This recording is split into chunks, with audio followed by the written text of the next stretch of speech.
Right, ఇక వివరాలు చూద్దాం. మంత్రి కొండా సురేఖ కూతురు సుష్మితా పటేల్ సంచలనమైన వ్యాఖ్యలు చేశారు. రేవంత్ పీసీసీ అధ్యక్షుడు కావాలని కోరుకున్నది కొండా ఫ్యామిలీయేనని, పీసీసీ అయ్యాక తన తండ్రి కొండా మురళిని ఎమ్మెల్సీ చేస్తామని చెప్పారని ఆమె పేర్కొన్నారు. అయితే ఇప్పటి వరకు కొండా మురళిని ఎమ్మెల్సీ ఎందుకు చేయలేదు అంటూ ఆమె ప్రశ్నించారు. రేవూరి గెలుపు కోసం కొండా మురళి కష్టపడ్డారని, ఆయన తిరిగిన తర్వాతే రేవూరి గెలిచారంటూ వ్యాఖ్యలు చేశారు ఆమె. ఇప్పుడు కొండా మురళిని ఎందుకు పట్టించుకోవటం లేదంటూ నిలదీశారు. ఇవాళ రాజీనామా చేసి ఎన్నికలకు రావాలని, అప్పుడు రేవూరి తరపున రేవంత్ ప్రచారం చేస్తే ఎవరు గెలుస్తారో తేలిపోతుందంటూ సవాల్ విసిరారు. బీసీలంటే చులకనగా కనిపిస్తున్నారా అని ప్రశ్నించిన సుష్మితా పటేల్, రేవంత్ రెడ్డికి కాంగ్రెస్ సంస్కృతి ఇంకా అలవడలేదని విమర్శలు గుప్పించారు. టీడీపీ నేతలపై ఎందుకంత ప్రేమ చూపిస్తున్నారని ప్రశ్నిస్తూనే కాంగ్రెస్ నేతల పట్ల సవితి తల్లి ప్రేమ చూపిస్తున్నారంటూ ఆరోపణలు చేశారు. తాను ప్రజల కోసం పనిచేస్తున్నానని ఆమె స్పష్టం చేశారు. మీరు మొదట పీసీసీ కావాలని కోరుకున్నది కొండా సురేఖ, కొండా మురళీధరరావు గారు. ఆ రోజు వారు మాట్లాడుతూ కొండా మురళి గారి ఆదేశాల మేరకి కొండా సురేఖ గారు పీసీసీ రేవంత్ రెడ్డి గారిని ప్రపోజ్ చేయడం జరిగింది. తర్వాత ఢిల్లీ స్థాయిలో కూడా ఆమె ప్రపోజ్ చేయడం జరిగింది. ఆ రోజు నువ్వు పీసీసీ అయినాక ఫస్ట్ మొట్టమొదటిగా మా ఇంటికే వచ్చారు. వచ్చి నువ్వు అన్న మాట ఏంటంటే, మా నాన్నతోని కొండా మురళి గారితో అన్న 38 సీట్లు వచ్చినా 36 సీట్లు వచ్చినా నీకు ఎమ్మెల్సీ ఇస్తానన్నావు. అన్నవా లేదా అనేది మా కోటగన్ని మైసమ్మ దగ్గరికి రా, ఎల్లమ్మ దగ్గరికి రా, శక్తివంతం అనే దేవత ఆడని అనలేదని నువ్వు ప్రమాణం చెయ్యి, అప్పుడు నేను చెప్తా. ఒక బీసీ బిడ్డకి, ఒక క్రౌడ్ పుల్లర్ కి ఎందుకు ఎమ్మెల్సీ ఇయ్యలేదు, ఎందుకు పదవి ఇయ్యలేదు అని నేను అడుగుతున్నా. ఈ రోజు నిన్నొచ్చి నెక్స్ట్ ఎలక్షన్ గురించి మాట్లాడినావు కదా, 2 ఎలక్షన్ల తర్వాత రేవూరి ప్రకాష్ రెడ్డిని గెలిపియాలి అని చెప్పినాం. రేవూరి ప్రకాష్ రెడ్డి అంటే పరకాలకి తెలియదు, పరకాలంటే రేవూరి ప్రకాష్ రెడ్డికి తెలియదు ఎలక్షన్ల ముందట. అవునా కదా? ఎవరు వచ్చిండ్రు? కొండా మురళి వచ్చి తిరిగితే రేవూరి ప్రకాష్ రెడ్డి గెలిచిండు.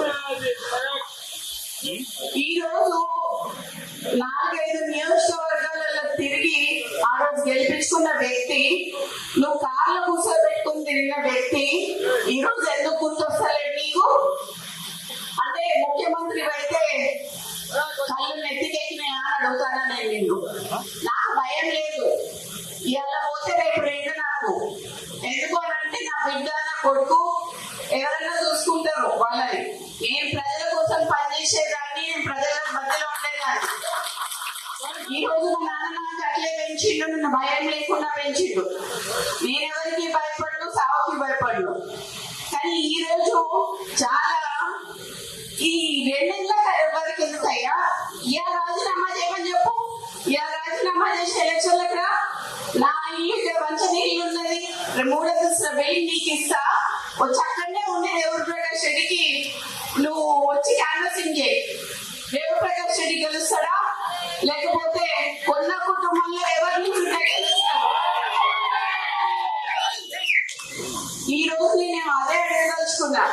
నీతో పాటు ఒక పొంగు ఉన్నది, ఆ పొంగు ఎక్కువసేపు పొంగదయ్యా, పోతుంది. మరి నువ్వు ముఖ్యమంత్రిగా, ఆయన ముఖ్యమంత్రిగా కూడా తెలుస్తలేదు. ఇక్కడ మొన్న హైదరాబాద్ లో ఇంద్రమ్మ ఇల్లు ఇచ్చేటప్పుడు హైదరాబాద్ లో ఆయన పొంగు అనే పోస్టర్లు వేసుకున్నాడు. మరి అక్కడనే హైదరాబాద్ ఇన్ఛార్జ్ అయిన పొన్నం ప్రభాకర్ గారి ఫోటో వేయలేదు. అంటే బీసీలంటే అంత చులకన్నా మీకు అని నేను అడగదలుచుకున్నా. ఈరోజు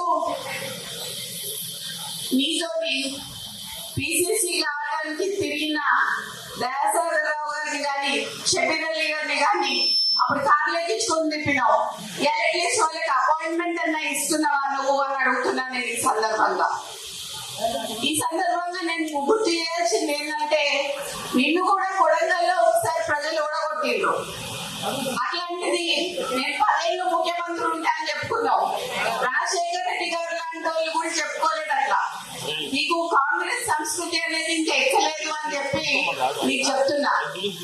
ఈ రోజు నేను ఒకటే అడుగుతున్నా, నేను ఎందుకు నీకు టీడీపీ సభ్యులంటే అంత ప్రేమ, ఎందుకు మన కాంగ్రెస్ సభ్యులని సరస్వతి ప్రేమతో చూస్తున్నామని చెప్పి నేను అడగదలుచుకున్నా. ఈరోజు 21 ఏళ్ళకే ఎమ్మెల్యే చేయాలి అని చెప్పి నేను అడుగుతానని చెప్పి నువ్వు అన్నావు. మరి ఇప్పుడు డైపర్లు వేసుకొని ఇప్పుడే తిరుగుతలేడు ఆయన. నువ్వు నెక్స్ట్ 2 ఏళ్ళకి మళ్ళీ సీట్ ఇస్తానంటే ఏంటిది? ఎక్కడి నుంచి ఎక్కడికి పోతున్నామని అడుగుతున్నా నేను ఇవాళ. నువ్వు ఒకసారి ఒక మాట మాట్లాడుతావు, ఒకసారి ఒక మాట మాట్లాడుతావు. నువ్వు కొన్నముళ్ళకి ఎందుకు రాజకీయంగా ఆయన తొక్కదలుచుకున్నావు? బీసీలను తొక్కదలుచుకున్నావా? సరే, నేను అనుకున్నా లాస్ట్ టైం మాట్లాడినట్టు రెడ్ల కాంగ్రెస్ అనుకున్నా. అక్కడేమో సంగారెడ్డికి పోయినప్పుడు నిన్న అక్కడ జగ్గారెడ్డి గారికి ఏమో అధిష్టానం చెప్తుంది అని చెప్పిండు. ఇక్కడికి వచ్చేమో రేవంత్ ప్రకాష్ టికెట్ ఆయన ఇచ్చినట్టు చెప్తాడు. ఇక 119 నియోజకవర్గాలు కూడా నువ్వే ఇయ్యరాదు, అయిపోతుంది. ఏదైనా కాంగ్రెస్ లా గుర్తుపెట్టుకో రేవంత్ రెడ్డి, అధిష్టానం నిర్ణయిస్తుంది తప్పితే ఇక్కడ సీట్ కవర్ సీఎం ఉంటారు తప్పితే సీఎం అనేది కుర్చీని కాపాడుకోవాలనంటే కొంచెం నిబద్ధతలు ఉండాలి. ఎవరినైనా కార్యకర్తలని లీడర్లని కాపాడుకోవాలి. కొన్నమూడి లాంటి లీడర్ని కాపాడుకోకుండా ఈ రోజు చాలా పెద్ద తప్పు చేస్తున్నాం అని చెప్పి నేను చెప్తాను. 21 ఏళ్ళకే ఎమ్మెల్యే చేయాలి అని చెప్పి నేను అడుగుతానని చెప్పి నువ్వు అన్నావు. మరి ఇప్పుడు డైపర్లు వేసుకొని ఇప్పుడే తిరుగుతలేడు ఆయన. నువ్వు నెక్స్ట్ 2 ఏళ్ళకి మళ్ళీ సీట్ ఇస్తానంటే ఏంటిది? ఎక్కడి నుంచి ఎక్కడికి పోతున్నామని అడుగుతున్నా నేను ఇవాళ. నువ్వు ఒకసారి ఒక మాట మాట్లాడుతావు, ఒకసారి ఒక మాట మాట్లాడుతావు. నువ్వు కొన్నముళ్ళకి ఎందుకు రాజకీయంగా ఆయన తొక్కదలుచుకున్నావు? బీసీలను తొక్కదలుచుకున్నావా? సరే, నేను అనుకున్నా లాస్ట్ టైం మాట్లాడినట్టు రెడ్ల కాంగ్రెస్ అనుకున్నా. అక్కడేమో సంగారెడ్డికి పోయినప్పుడు నిన్న అక్కడ జగ్గారెడ్డి గారికి ఏమో అధిష్టానం చెప్తుంది అని చెప్పిండు. ఇక్కడికి వచ్చేమో రేవంత్ ప్రకాష్ టికెట్ ఆయన ఇచ్చినట్టు చెప్తాడు. ఇక 119 నియోజకవర్గాలు కూడా నువ్వే ఇయ్యరాదు, అయిపోతుంది. ఏదైనా కాంగ్రెస్ లా గుర్తుపెట్టుకో రేవంత్ రెడ్డి, అధిష్టానం నిర్ణయిస్తుంది తప్పితే ఇక్కడ సీట్ కవర్ సీఎం ఉంటారు తప్పితే సీఎం అనేది కుర్చీని కాపాడుకోవాలనంటే కొంచెం నిబద్ధతలు ఉండాలి. ఎవరినైనా కార్యకర్తలని లీడర్లని కాపాడుకోవాలి. కొన్నమూడి లాంటి లీడర్ని కాపాడుకోకుండా ఈ రోజు చాలా పెద్ద తప్పు